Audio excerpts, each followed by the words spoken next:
সুয়ানজির সাথে কথা না বলতে পেরে সিফ্যাং এর মন অনেকটা খারাপ হয়ে যায়। এটা দেখে ব্রাদার লিউ বলে, তুমি ওই মেয়েটার জন্য মন খারাপ করে বসে আছো। মেয়েটা কি একবারও তোমার কথা মনে করেছে? মনে করলে তো অবশ্যই তোমার সাথে কথা বলতো। সিফ্যাং বলে, বিষয়টা এমন না।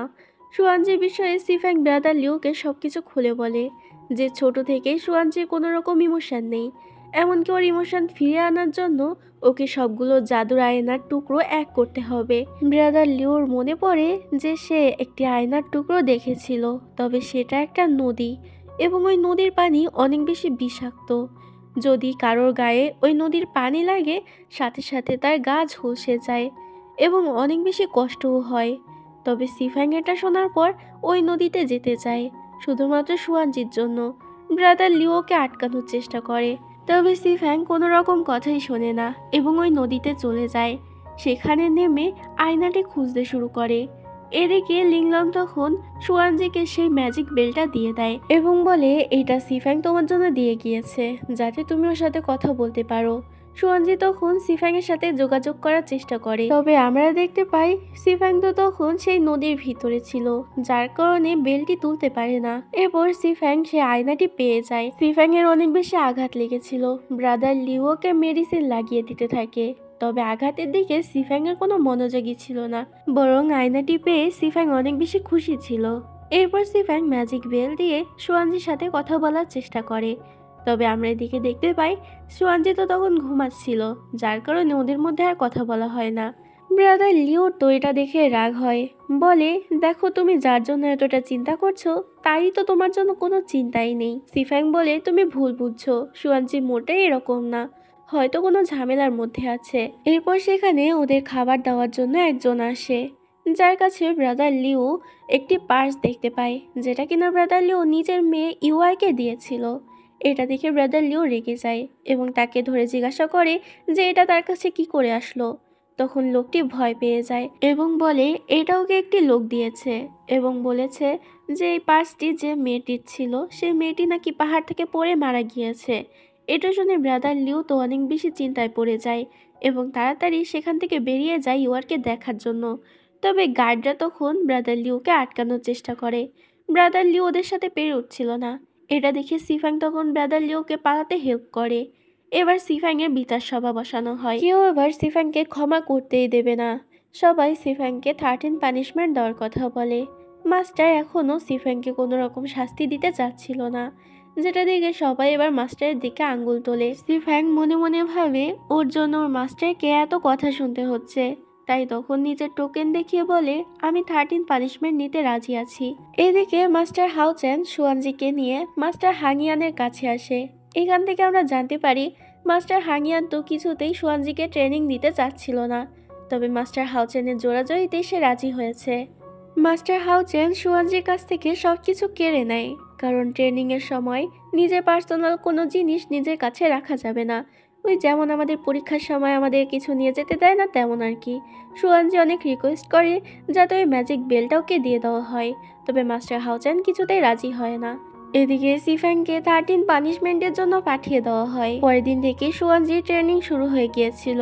একদিকে সিফ্যাং অনেক কষ্টের ভিতর থেকে নিজের পানিশমেন্ট পুরো করছিল, আর মনে মনে নিজেকে এটা বলেই জোর দিচ্ছিল যে করেই হোক সুয়ানজির জন্য হলেও ওকে বাঁচতে হবে।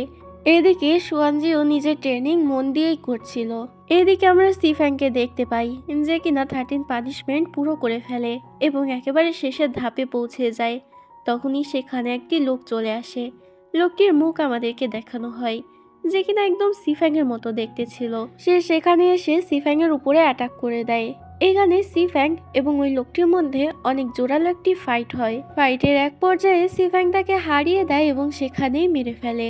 যদিও সিফ্যাং এর 13 পানিশমেন্ট পুরো হয়ে গিয়েছিল, তবে সিফ্যাং এখান থেকে বের হবার কোনো রাস্তা খুঁজে পাচ্ছিল না। এখান থেকে বের হওয়া এতটা সোজা নয়।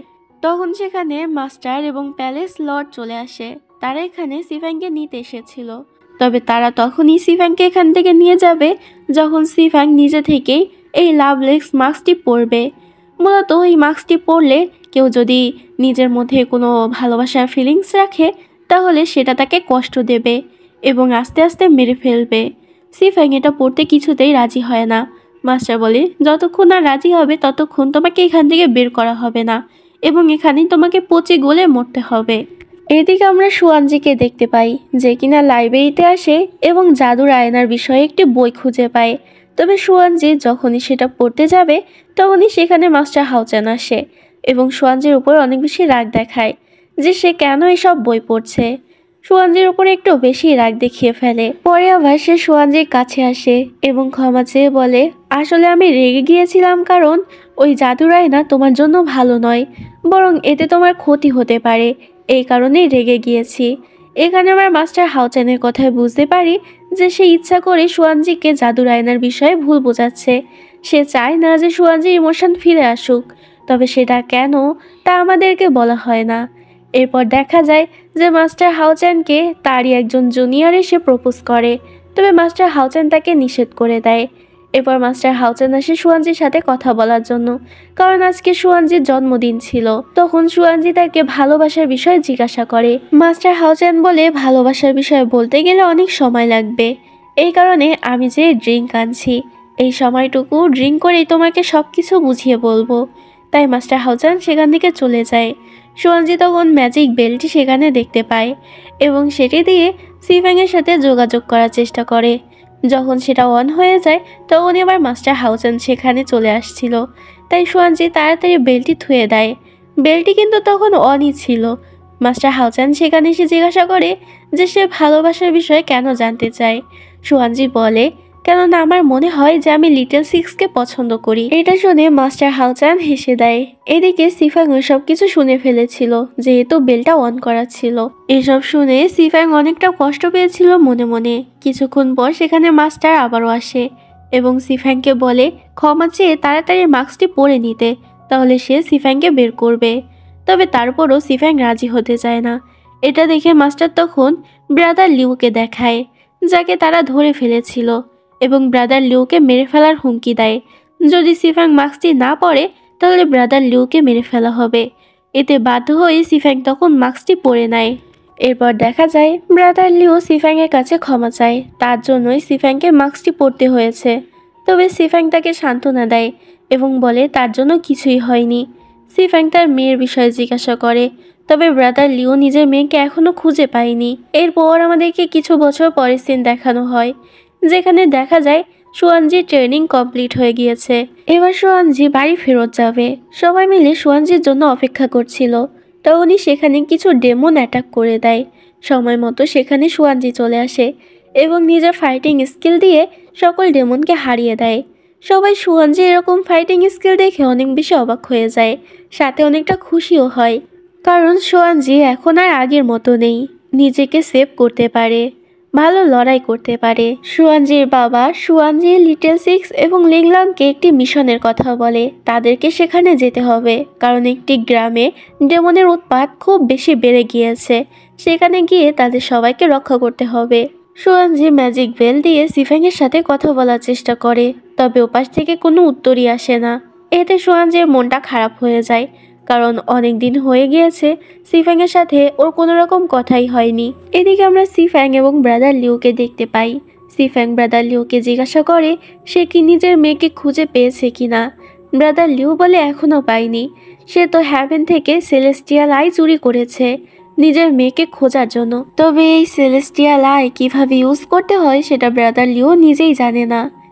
এদিকে আমরা উতংকে দেখতে পাই অনেকদিন পরে। উতং এখন ডেমন ক্লানে ডেমনদের সাথে সংযুক্ত হয়ে গিয়েছে। ডেমন লর্ড এখানে উতংকে আদেশ দেয় 4 স্পিরিট কি খুঁজে বের করার জন্য।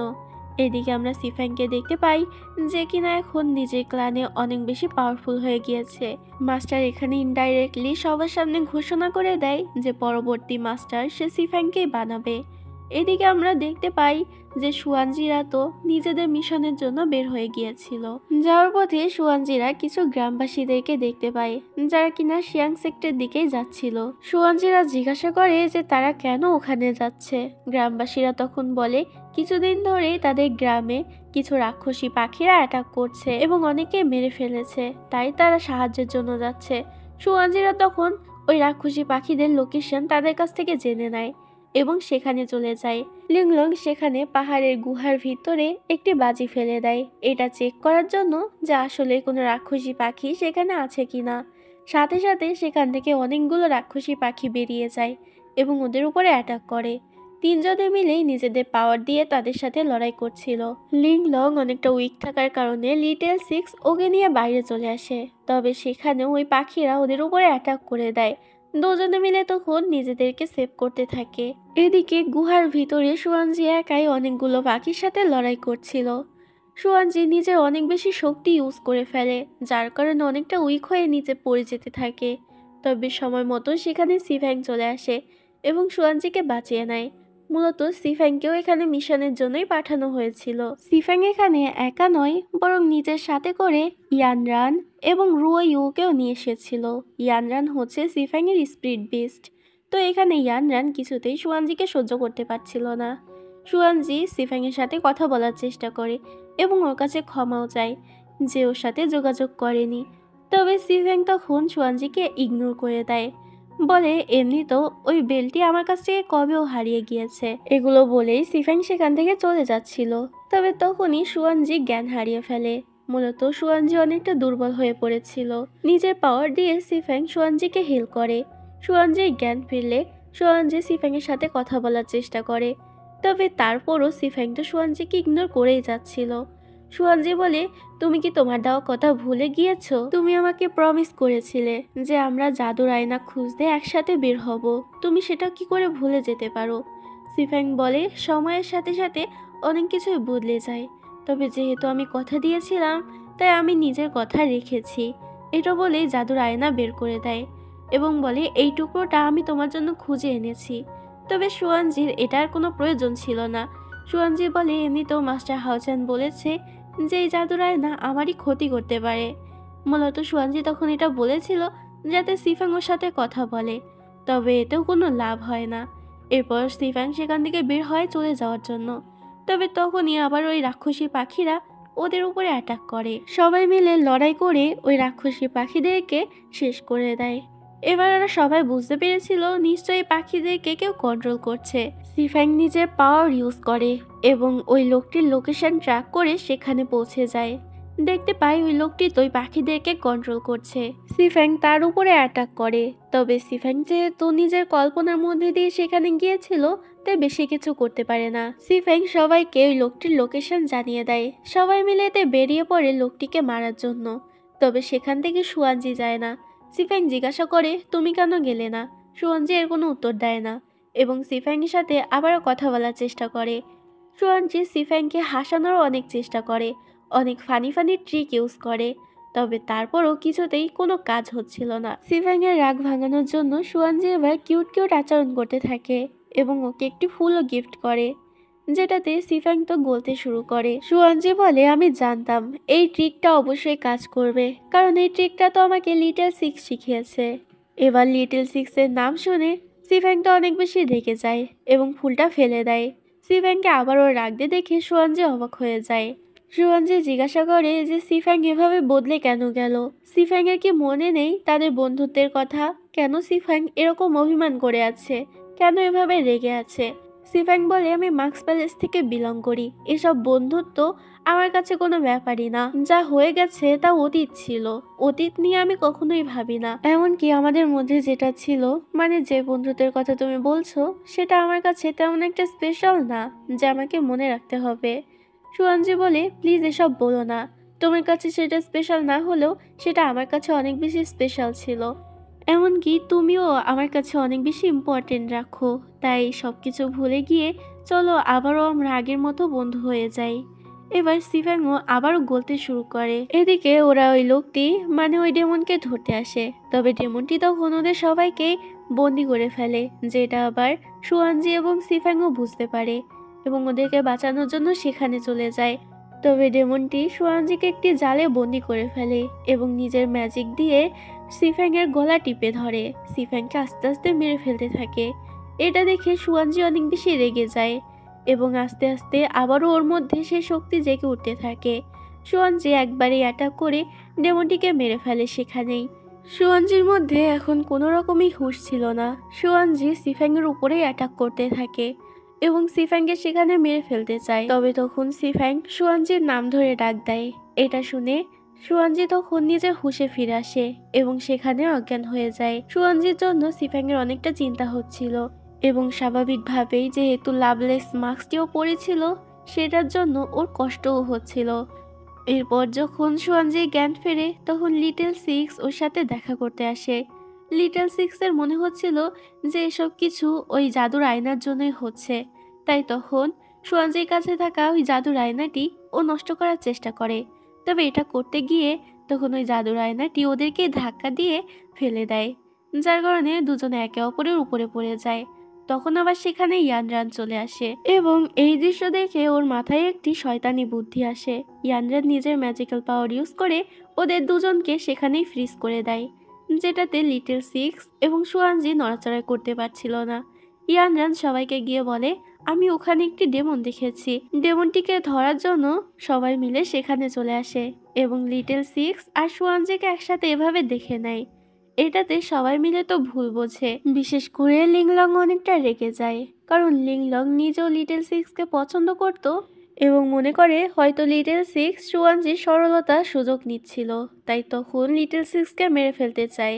তবে তখনই সুয়ানজির হাতে লিটল সিক্সের একটি ছুরি দেখতে পায়, যেটা কিনা লিটল সিক্স একবার বলেছিল যে এই ছুরিটি সে তাকেই দেবে যাকে সে বিয়ে করবে, অর্থাৎ লিটল সিক্স সুয়ানজিকে বিয়ে করতে চায়। এটা জানতে পেরে লিংলংয়ের কষ্ট হয় এবং রাগও হয়, তবে কিছু না বলে সেখান থেকে চলে যায়। লিটল সিক্সও তখন লিংলংয়ের পিছন পিছন চলে যায়। সিফ্যাং সেখান থেকে যেতে গেলে সুয়ানজি ওকে আটকানোর চেষ্টা করে, তবে তখনই জাদুর দড়ির মাধ্যমে ওদের দুজনের হাতই বেঁধে যায় একসাথে, যেটা কেউ কিছুতেই খুলতে পারছিল না। এদিকে আমরা লিংলংকে দেখতে পাই যে দেবদাস হয়ে বসেছিল।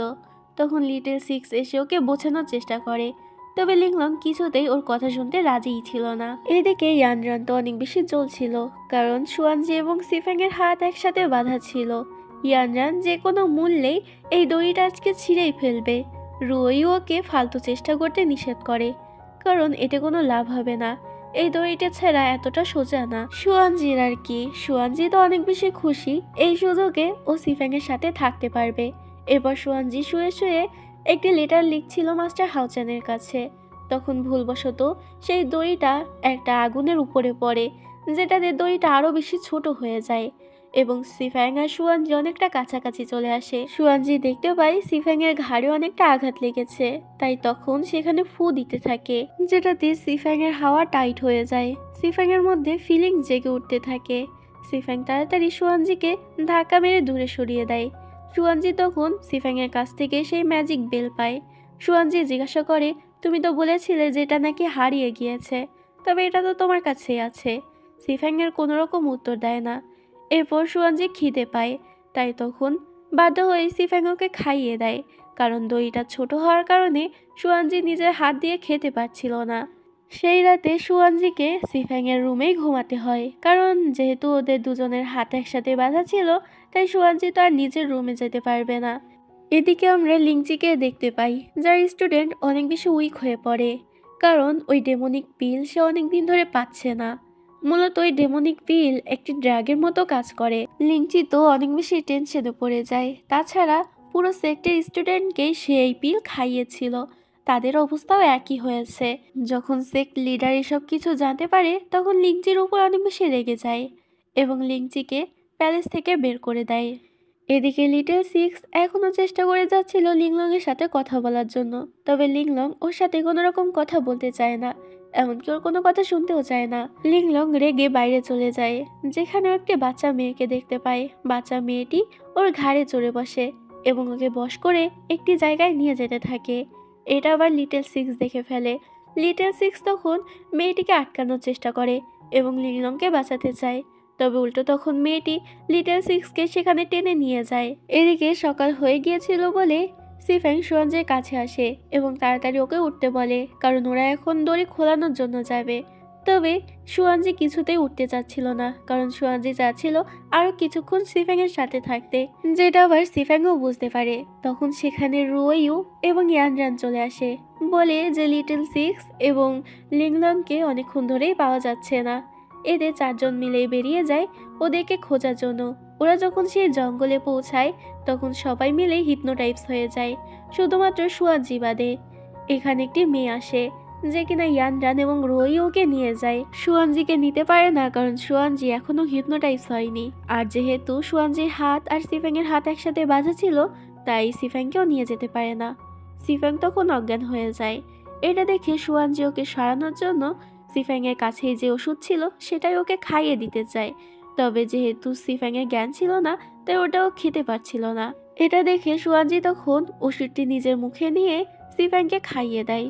যখন সিফ্যাংয়ের ঘুম ভাঙে তখন ও এসব দেখে অনেক বেশি অবাক হয়ে যায় এবং বলে, তুমি এসব কি করছিলে? সুয়ানজি বলে, আমি তো শুধুমাত্র তোমাকে ওষুধ খাইয়ে দিতে যাচ্ছিলাম। সিফ্যাং খেয়াল করে সুয়ানজি তো ওকে ওর কাছে থাকা সত্যি বলার ওষুধটা খাইয়ে দিয়েছে। এবার সিফ্যাং তো এটা নিয়ে ভয় ছিল, কারণ ও গড়গড় করে সত্যি কথা বলতে শুরু করবে এবং সেটা শুরুও হয়ে যায়। সিফ্যাং বলতে শুরু করে, আমি সত্যি তোমাকে অনেক বেশি ভালোবাসি। এভাবে নিজের মনের মধ্যে থাকা সকল কথা বলে দেয়। তবে সুয়ানজি তো ইমোশনলেস ছিল, এই কারণেও কিছুই বুঝতে পারে না এবং অবাক হয়ে বলতে থাকে, তুমি এসব কি বলছো? সুয়ানজি জিজ্ঞাসা করে, তোমার এই মাস্কটি কোথা থেকে আসলো আর তুমি কেন আমাকে ইগনোর করছিলে? সিফ্যাং তো এই লাভলেস মাস্কের জন্যই এতদিন ধরে সুয়ানজিকে ইগনোর করছিল, কারণ যদি ওর মধ্যে ভালোবাসা ফুটে ওঠে তাহলে এটা ওকেই কষ্ট দেবে, এমনকি মেরেও ফেলতে পারে। যেহেতু সিফ্যাং সত্যি বলার ওষুধ খেয়েছিল, তাই একটু হলেও বলে দিচ্ছিল সব। তবে সিফ্যাং মুখ কামড়ে কোনো মতে নিজেকে আটকে নেয়। এরপর দেখা যায় সেখানে লিংলং আসে। সুয়ানজি বাদে লিংলং এবং সিফ্যাং নিজেদের মাথায় একটা টুপি পরে নিয়েছিল, কারণ এই জঙ্গলে এক ধরনের বৃষ্টি হচ্ছিল, যেটার দ্বারাই সবাই হিপনোটাইজ হয়ে যায়। তিনজন মিলে অনেক খোঁজাখুঁজির পর লিটল সিক্স, ইয়ানরান এবং রুইওকে খুঁজে পায়। তবে তখনই সেখানে ওই মেয়েটি চলে আসে এবং ওদের উপরে অ্যাটাক করে দেয়। এখানে ওদের মধ্যে লড়াই শুরু হয়ে যায়। লড়াইয়ের মধ্যে দিয়েই সিফ্যাং এবং সুয়ানজির হাতে থাকা দড়িটাও ছিঁড়ে যায়। সুয়ানজি এবং সিফ্যাং একসাথে নিজেদের পাওয়ার ইউজ করে ওই জঙ্গলে থাকা বিষাক্ত গাছ, যেখান থেকে ওই বৃষ্টি হচ্ছিল, সেই গাছগুলোকে ধ্বংস করে দেয়, যেগুলোকে মিগো ট্রি বলা হয়। এরপর দেখা যায় সিফ্যাং এবং সুয়ানজি একসাথে বসেছিল, যেখানে সিফ্যাং এর বুকে মাথা রেখে সুয়ানজি ঘুমিয়ে পড়েছিল। এখানে আমরা সিফ্যাং এর বাহুতে 3টা পাখার চিহ্ন দেখতে পাই। মূলত ওই লাভলেস মাস্কের জন্য এটা হয়েছিল এবং ওই পাখার রঙগুলো সবুজ হয়ে গিয়েছিল। এর অর্থ হচ্ছে যে সিফ্যাং এর মনে ভালোবাসার অনুভূতি আবারও ফুটে উঠেছে, যার কারণে সিফ্যাং এর ভিতরে বিষ পুশ করা হচ্ছে ওই লাভলেস মাস্কের দ্বারা। এদিকে ওই মেয়েটিকে সবাই ধরে ফেলেছিল, যে মেয়েটা ওদেরকে এখানে নিয়ে এসেছে। তবে তখনই সেখানে ব্রাদার লিউ চলে আসে এবং ওকে ক্ষমা করে দিতে বলে। আমরা জানতে পারি এটাই হচ্ছে ব্রাদার লিওর মেয়ে, যার নাম ইউয়ার। ইউয়ার এগুলো ইচ্ছা করে করেনি, বরং ওকে কেউ পজেস করেছিল, যার কারণে ওইগুলো করেছে। তবে তখনই হঠাৎ করে ইউয়ার সেখান থেকে গায়েব হয়ে যায়। আমরা দেখতে পাই যে লিংচি ইউয়ারকে নিজের কাছে নিয়ে এসেছে। মূলত লিংচি ইউয়ারকে পজেস করে এসব কাজ করছিল, ওদেরকে বন্দি করে ওদেরকে দিয়ে ডেমনিক পিল বানাবে বলে। তবে তার প্ল্যান ভেস্তে গিয়েছে। তখনই সেখানে সবাই পৌঁছে যায়। লিংচিকে ওরা কিছু করতে পারবে তার আগে একজন ডেমন এসে লিংচিকে সেখান থেকে নিয়ে যায়। এরপর সেখানে সুয়ানজি এবং সিফ্যাংও চলে আসে। তবে এখনো লিংলং এর তো অনেক বেশি অভিমান ছিল। তার সাথে সবাই এখনো ভুল ধারণার মধ্যে ছিল যে হয়তো সুয়ানজি এবং লিটল সিক্স এর মধ্যে কিছু একটা চলছে। সুয়ানজি তো কিছুই বুঝতে পারছিল না। এইদিকে ইউয়ারের হুশ তখনও ফেরত আসেনি, এখনো লিংচির দ্বারা পজেস ছিল, যার কারণে সিফ্যাং বলে এখানে একটি ম্যাজিক্যাল পাথর আছে, সেটা খুঁজে বের করে ডিস্ট্রয় করলে ইউয়ার আবারও স্বাভাবিক হয়ে যাবে। সবাই মিলে ওই পাথরটি খুঁজতে শুরু করে। শেষ পর্যায়ে সিফ্যাং সেটাকে খুঁজে পায় এবং সেটা ডিস্ট্রয় করে দেয়, যার কারণে ইউয়ার এবার স্বাভাবিক হয়ে যায়। এরপর দেখা যায় সবাই মিলে একসাথে সেক্ট লিডারের কাছে যায় এবং লিংচির বিষয়ে সবকিছু জানায় যে তাদের সেক্টের মাস্টার এমন কাজ করেছে। তখন সেক্ট লিডার তাদের কাছে ক্ষমা চায় এবং তাদেরকে এখানে থাকতে বলে। তবে এখানে সিফ্যাংয়ের কিছু একটা সন্দেহ হয়, তাই বলে ওদেরকে তাড়াতাড়ি যেতে হবে। সেক্ট লিডার এতে রাজি হয়ে যায় এবং সুয়ানজিকে একটি বাক্স ধরিয়ে দিয়ে বলে, শুনলাম তোমরা নাকি ফুইউ আইল্যান্ডে যাবে, তো সেখানকার মহারানীকে এটা দিয়ে দিও আমার তরফ থেকে তার জন্য উপহার। এরপর ওরা সবাই সেখান থেকে চলে যায়। দেখা যায় যে সিফ্যাং এর সন্দেহই ঠিক, সেখানে দুইজন ডেমন চলে এসেছে। মূলত ওরা সেক্ট লিডারের কাছে এসেছিল তার কাছ থেকে স্পিরিট কি এর বিষয়ে জানতে। এদিকে ব্রাদার লিও জানতে পেরেছিল যে লাভলেস মাস্কের এই প্রভাব কি করে নষ্ট করা যায়। এই মাস্কটি শুধুমাত্র সেই খুলতে পারবে যে কিনা তোমাকে ভালোবাসে, তবে সেই সুযোগ শুধুমাত্র একবার দেওয়া হবে। যদি এমন কেউ মাস্ক খুলে ফেলে যে তোমাকে ভালোবাসে না, তাহলে এই সুযোগ সারা জীবনের জন্য তুমি হারিয়ে ফেলবে, আর কখনোই মাস্কের প্রভাব শেষ করা যাবে না। ব্রাদার লিউ আবার সুয়ানজির কাছেও যায়। সেখানে গিয়ে সুয়ানজিকে বোঝায় যে ও লিটল সিক্সকে পছন্দ করে না বা ভালোবাসে না, শুধুমাত্র বন্ধুর মতো দেখে। আর সুয়ানজিকে এটাও বোঝায় যে ভালোবাসা কাকে বলে। সুয়ানজি অনেক ভাবার পরে বুঝতে পারে যে ও সত্যি লিটল সিক্সকে ভালোবাসে না, বরং লিংলং এবং লিটল সিক্স একে অপরকে ভালোবাসে। ওই উল্টো ওদের মধ্যে বাধা হয়ে দাঁড়িয়েছে, তাই এখন সবকিছু ওকেই ঠিক করতে হবে। পরের দিন সবাই মিলে একসাথে খাবার খাওয়ার সময় সুয়ানজি এখানে লিংলং এর সকল ভুল ধারণা ভাঙিয়ে দেয় যে ও লিটল সিক্সকে ভালোবাসে না, বরং শুধুমাত্র বন্ধুর চোখে দেখে। এমনকি এটাও বলে, দেখো আমি তো অনেক বেশি খাবার পছন্দ করি, তার মানে কি এটা যে আমি এখন একজন রাঁধুনিকে বিয়ে করব? তা তো নয়, তাই না? এখন সবাই মিলে এটা বিশ্বাসও করে নেয়, আর সবার ভুল ধারণা ভেঙেও যায়। কারণ সবাই তো জানতো সুয়ানজির মধ্যে কোনো রকম ইমোশন নেই, তাহলে ও কি করে ভালোবাসার ফিলিংস বুঝতে পারবে? সিফ্যাং তো অনেক বেশি খুশি হয়েছিল এটা জানতে পেরে যে সত্যি সুয়ানজি লিটল সিক্সকে ভালোবাসে না। সাথে সিফ্যাং এটাও বুঝতে পেরেছিল সেদিন লিটল সিক্স এবং সুয়ানজিকে একসাথে ইয়ানজানি ফ্রিজ করে দিয়েছিল। যেহেতু সিফ্যাং এর এখন সকল ভুল ধারণা ভেঙে গিয়েছিল, তাই তখনও সুয়ানজির সাথে আলাদা করে কথা বলে এবং বুঝতে পারে যে সুয়ানজি তো ভালোবাসা সম্পর্কে তেমন কিছুই জানে না। এমনকি ও বুঝতেও পারে না যে ও কাকে ভালোবাসে আর কাকে পছন্দ করে। সিফ্যাং সুয়ানজিকে ওর আনা জাদুর আয়নার সেই টুকরোটি দেয়। সেটা স্পর্শ করা মাত্রই সুয়ানজি সকল কিছুর গন্ধ শুঁকতে পারছিল, মানে ওর সিক্স সেন্সের মধ্যে এই সেন্সটাও ফিরে এসেছে। এবার সুয়ানজি যেহেতু এটা ফেরত পেয়েছে, তাই সিফ্যাং তখন ওকে নিয়ে একটি পিস ব্লসম গার্ডেনে যায় এবং ফুলের গন্ধ শুঁকতে বলে। সিফ্যাং সুয়ানজিকে আরও জানায় যে প্রত্যেক মানুষের গায়ে আলাদা আলাদা গন্ধ থাকে। এটাতে তখন সুয়ানজি সিফ্যাং এর গায়ে গন্ধ শুঁকতে যায় এবং ওর অনেকটা কাছে চলে যায়। এতে তো আবারও সিফ্যাং এর হাওয়া টাইট হয়ে যায় এবং তাড়াতাড়ি সুয়ানজিকে নিজের থেকে দূরে সরিয়ে দেয়। এবার সিফ্যাং অনেক কষ্টে সাহস যোগায় এবং সুয়ানজিকে নিজের ভালোবাসার কথা বলতেই যাবে, তবে তখনই সুয়ানজির হাঁচি চলে আসে, যার কারণে সিফ্যাং সেটা আর বলতে পারে না। এরপর দুজনেই ফেরত চলে আসে। সিফ্যাং আসা মাত্রই সোজা রান্নাঘরে চলে যায় এবং বাবুর্চিকে কিছু পয়সা দিয়ে ওকে রান্না শেখাতে বলে। বাবুর্চি ওতে রাজি হয়ে যায়। পরের দিন সকালে সবাই এসে দেখতে পায় যে পুরো টেবিল ভর্তি খাবার দাবার রাখা। তখনই সেখানে সিফ্যাং চলে আসে। সবাই অবাক হয়ে সিফ্যাং এর দিকে তাকিয়েছিল, কারণ তারা ভেবেছিল হয়তো ওয়েটার এসেছে বিল নেওয়ার জন্য।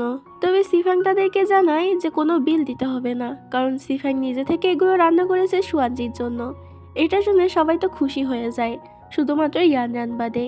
ইয়ানরান এখানে অনেক বেশি জ্বলছিল, যেটা দেখে লিংলং তোকে আরও জ্বালাতে থাকে। দুজনের মধ্যে ঝামেলা তৈরি হয়। ব্রাদার লিউ এটা দেখে তাড়াতাড়ি সেখান থেকে ইউয়ারকে দেখার জন্য চলে যায়। তবে তখনই ব্রাদার লিউ চিৎকার করে ওঠে। সবাই মিলে তার কাছে চলে যায়। জানতে পারে যে ইউয়ার নাকি রাগ করে চলে গিয়েছে। মূলত ইউয়ার নিজের বাবাকে সহ্য করতে পারত না। ব্রাদার লিওর তো মন খারাপ হয়ে যায়। সে মন খারাপ করে সিফ্যাংকে জানায় জাদুর আয়নার আরেকটি টুকরো তারা মাউন্ট গাওতে পাবে। সেখানে গেলেই তারা ওই টুকরোটি খুঁজে পেতে পারে। এটা সে নিজের সেলেস্টিয়াল আই দিয়ে দেখেছে। এরপর সবাই মিলে মাউন্ট গাওয়ের উদ্দেশ্যে রওনা দেয়।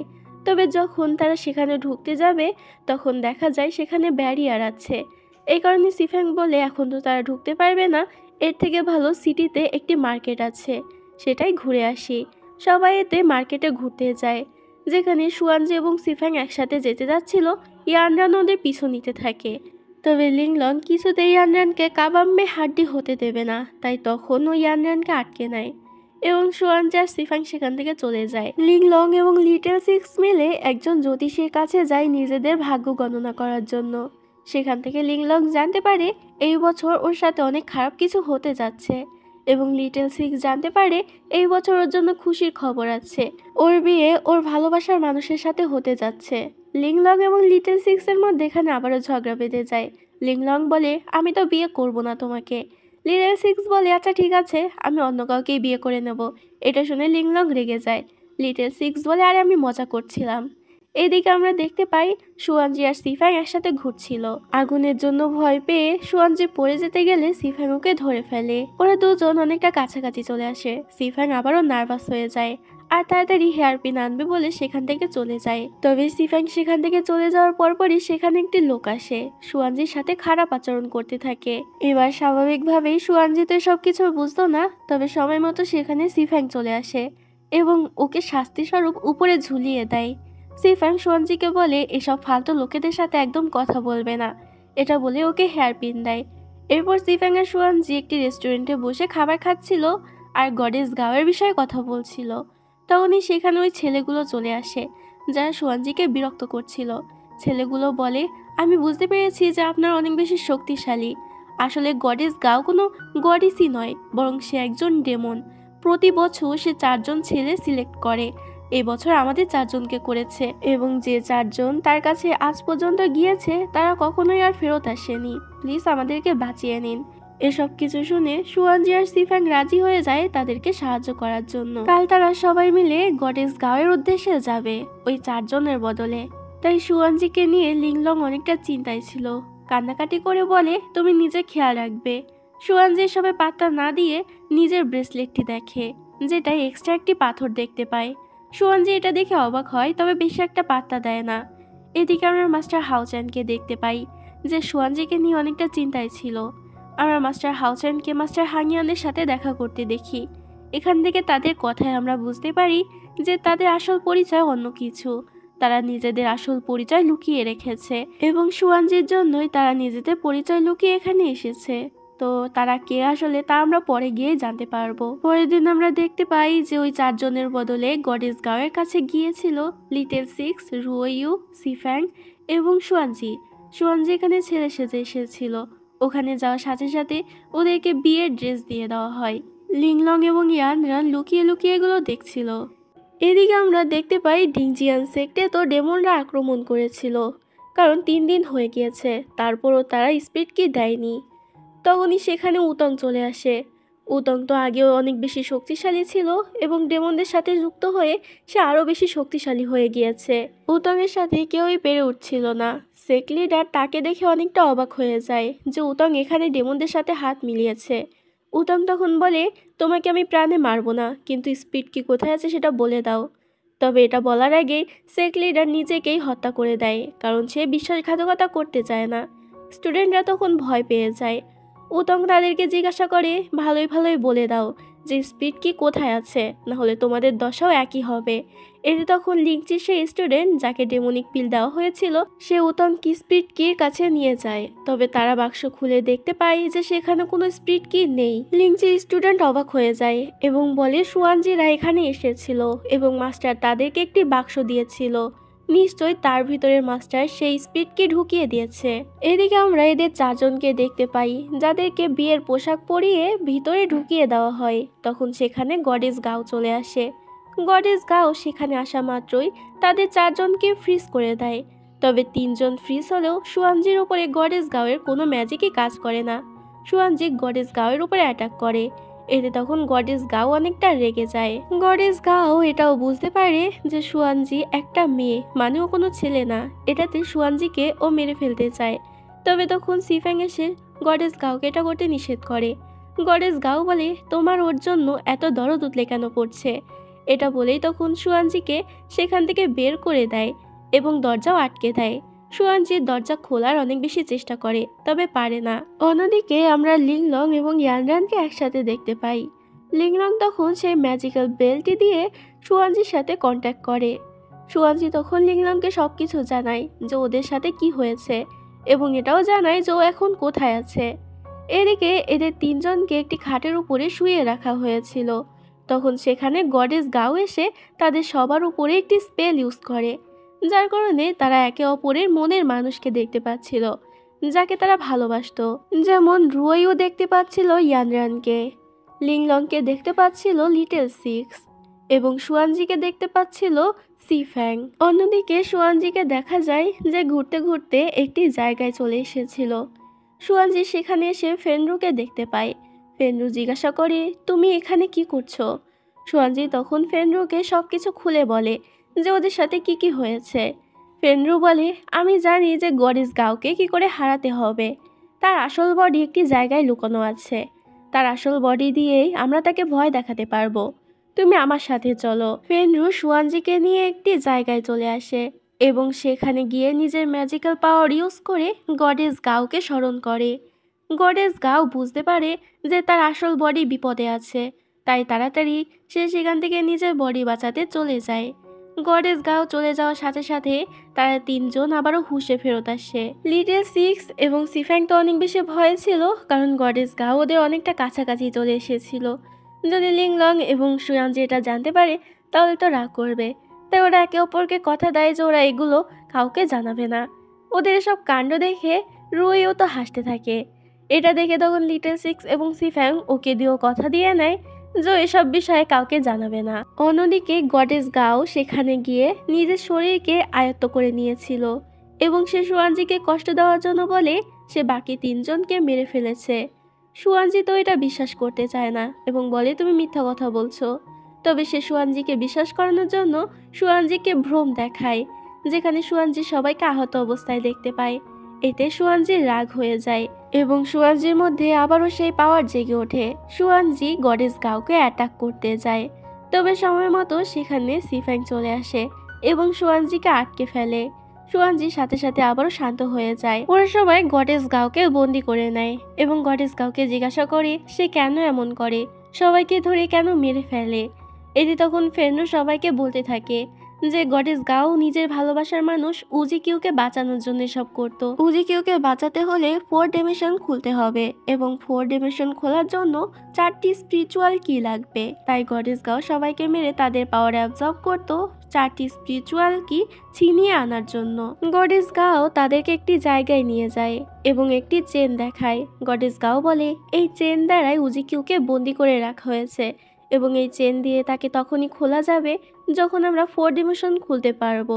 এমনকি ডেমনরাও 4 ডিমেনশনের পিছনে পড়ে আছে উজিকিউকে ছাড়ানোর জন্য, কারণ উজিকিউ একমাত্র জানে গড অফ অরের তলোয়ার কোথায় এবং গড অফ অরের তলোয়ার পেলেই ওরা স্টার অফ মুসাকে মুক্ত করতে পারবে। অন্যদিকে ইয়ানরান এবং লিংলং সুয়ানজির বলা জায়গায় চলে আসে। ওরা সেখানে ম্যাজিক্যাল আয়নার একটি টুকরো দেখতে পায়। লিংলং সেটাকে নেওয়ার চেষ্টা করে, তবে লিংলং সেটাকে বের করতে পারছিল না। এতে দুজনই সেখান থেকে আবারও চলে যায়। এদিকে দেখা যায় গডেস গাও ওদের সবাইকে নিয়ে একটি জায়গায় এসেছিল, যেখানে ওরা দেখতে পায় গডেস গাও এতদিন ধরে যাদেরকে ধরে আনতো তারা সবাই তো এখানে আনন্দে রয়েছে। মূলত গডেস গাও তাদেরকে মেরে ফেলতো না, বরং গডেস গাও শুধুমাত্র তাদের পাওয়ার অ্যাবজর্ব করে নিত। আমরা সেখানে লিংচিকেও দেখতে পাই। মূলত লিংচিকে গডেস গাওই ধরে নিয়ে গিয়েছিল। এখন লিংচি এখানেই আছে। এদিকে গডেস গাও সবাইকে ডেকে পাঠায় এবং সবাইকে মুক্ত করে দেয়, কারণ এখন সবাইকে বন্দি করে লাভ নেই। লিংচি সেখান থেকে পালানোর চেষ্টা করছিল, তাই সবাই তাকে ধরে আনে। লিংচি সুয়ানজির হাতের ব্রেসলেটটি দেখে অবাক হয়ে যায় এবং বলে তোমার হাতে স্পিরিচুয়াল কি কোথা থেকে আসলো? এটা তো দিংজিয়ান ভ্যালি স্পিরিচুয়াল কি। মূলত সেক্ট লিডারই ইচ্ছা করে সুয়ানজির ব্রেসলেটের মধ্যে এটা ঢুকিয়ে দিয়েছিল। এই কারণে সুয়ানজির ব্রেসলেটে একটি পাথর এক্সট্রা ছিল। সিফ্যাং লিংচিকে জিজ্ঞাসা করে যে সে এত কিছু কেন করলো, তার জন্য তার সেক্টের সবারই প্রাণ চলে গেছে। সিফ্যাং এর মুখ থেকে সবকিছু শুনে লিংচির অনেক কষ্ট হয়। লিংচি নিজের ভুল বুঝতে পেরেছিল। এরপর লিংচি তাদের সাথেই রওনা দেয়। মূলত ওরা এবার ফুইউ আইল্যান্ডের দিকে যাচ্ছিল। সেখান দিয়ে যাওয়ার পথে তাদের সাথে লিংলং এবং ইয়ানরানেরও দেখা হয়ে যায়, কিন্তু তখনই সেখানে রাক্ষসী পাখিরা তাদের উপরে অ্যাটাক করে দেয়। সবাই মিলে তাদের সাথে লড়াই করার চেষ্টা করছিল। ঠিক তখনই সেখানে ডেমনরাও আবার তাদের উপরে অ্যাটাক করে। গডেস গাও দেখতে পায় তার আস্তানায় থাকা সেই জাদুর আয়নার টুকরোটি একটি রাক্ষসী পাখি মুখে নিয়ে পালাচ্ছে। এতে গডেস গাও সেটা নেওয়ার জন্য চলে যায়। গডেস গাও পাখিটির উপরে অ্যাটাক করে। এতে তখন সে আয়না ভেঙে 3 টুকরো হয়ে যায়। যার এক টুকরো থাকে সেই পাখির কাছে, এক টুকরো গডেস গাওয়ের কাছে আসে এবং বাকি এক টুকরো যায় সুয়ানজির কাছে। সেই আয়নার টুকরো ছুতেই সুয়ানজির তো কিছু একটা হতে থাকে। সুয়ানজি চারদিকটা কালারফুল দেখতে পাচ্ছিল, মানে এর আগেও কিছু কালারফুল দেখতে পেত না। সুয়ানজির আরেকটি সেন্স ফিরে এসেছিল। তখনই একটি বিদ্যুৎ এসে সুয়ানজির গায়ে লাগতে যেত, তবে তাড়াতাড়ি সিফাং গিয়ে ওকে বাঁচিয়ে নিচে নিয়ে আসে। আমরা উতংকে দেখতে পাই। উতং সেখানে আসে। উতং বলে, যদি বাঁচতে চাও তাহলে স্পিরিচুয়াল কিটি আমার কাছে দিয়ে দাও। তবে কেউই সেটা দিতে রাজি হয় না। উতং তখন সবাইকে অ্যাটাক করতে বলে। লিংচি সবাইকে বাঁচানোর জন্য সেখানেই নিজেকে স্যাক্রিফাইস করে দেয়। লিংচির মৃত্যুতে সেখানে একটি ব্লাস্টের মতো তৈরি হয়েছিল, যার কারণে বাকি সব ডেমনরাও সেখানেই মারা যায়। সুয়ানজি এবং সিফ্যাং এই ব্লাস্টের কারণে একই পুকুরে পড়ে গিয়েছিল। অন্যদিকে লিংলং এবং লিটল সিক্সও একটি জায়গায় এসে পড়ে। সুয়ানজির জ্ঞান ফিরলে নিজেকে একটি গুহার ভিতরে দেখতে পায়। পাশে সিফ্যাং অজ্ঞান অবস্থায় পড়েছিল। সিফ্যাং এর মুখ থেকে অনেক বেশি রক্ত বের হচ্ছিল। এটা দেখে সুয়ানজি তাড়াতাড়ি সিফ্যাং এর মুখ থেকে মাস্কটি খুলে দেয়। সিফ্যাং এর যখন জ্ঞান ফেরে এবং নিজের মুখে মাস্কটি দেখতে পায় না, তখন অবাক হয়ে যায়। সুয়ানজি বলে, চিন্তা করো না, এবার আর তোমার মাস্কটি আমি ফেলে দেইনি, ওটা আছে, ঠিক জায়গা মতো রেখে দিয়েছি। কিন্তু সিফ্যাং তো অনেক বেশি খুশি ছিল, কারণ ও বুঝতে পেরেছিল সুয়ানজি ওকে সত্যি ভালোবাসে। কেননা এই মাস্কটি সেই খুলতে পারবে যে ওকে সত্যিকারের ভালোবাসে। সুয়ানজি সেখান থেকে যেতে গেলে সিফ্যাং সুয়ানজির হাত ধরে ফেলে এবং ওকে পিছন থেকে জড়িয়ে ধরে। সিফ্যাং অনেক বেশি খুশি ছিল এবং বলে, এখন আর তোমার থেকে আমাকে দূরে থাকতে হবে না। মাস্কটি এবার ক্রাইং ফেস থেকে হ্যাপি ফেসে পরিণত হবে। আমি এটা মাস্টারকে দেখাবো। মাস্টার এটা দেখলে বুঝতে পারবে যে আমরা দুজন দুজনকে সত্যি ভালোবাসি, তাহলে সে আমাদেরকে মেনে নেবে। সুয়ানজি তো কিছুই বুঝতে পারছিল না। সুয়ানজি বলে, আগেরবার তো তুমি অনেক রেগে গিয়েছিলে তোমার মাস্কটি খোলার জন্য, তাহলে এবার কেন এত খুশি হচ্ছ? সিফ্যাং তো কিছুই বলে না আর হাসতে থাকে। সিফ্যাং এর পর সুয়ানজিকে কিস করতে যায়, তবে উল্টো তখন সুয়ানজি সিফ্যাংকে কিস করে দেয় ওর গালে। এতে সিফ্যাং অনেকটা লজ্জা পেয়ে যায় আর লজ্জায় লাল হয়ে যায়। সুয়ানজি জিজ্ঞাসা করে, তুমি কেন এত লজ্জা পাচ্ছ? দেখো তোমার গালগুলো লাল হয়ে গিয়েছে। এটা বলেই সুয়ানজি সিফ্যাং এর গাল ধরে টানতে থাকে। তো এখানে এই পর্বটি শেষ হয়। দেখা হবে পরের পর্বে।